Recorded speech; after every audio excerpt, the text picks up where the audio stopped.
Hi everyone, on today's video, I'm going to show you how to get Google Chrome on your iPhone. Just do it in under 2 minutes. First, unlock your iPhone and head over to the App Store. The App Store has a blue icon with the letter A inside of it. Now tap on the search bar and type in Google Chrome. Once you find it, tap on the download button. It is a blue cloud with an arrow.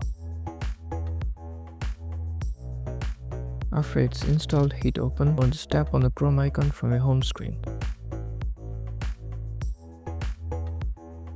To sync your bookmarks and history, sign in with your Google account.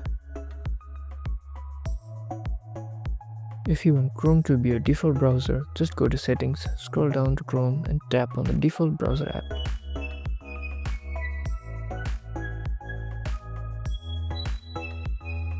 And that's it. You're all set to start browsing faster and more securely with Google Chrome on your iPhone.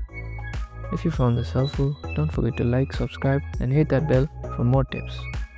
Catch you next time.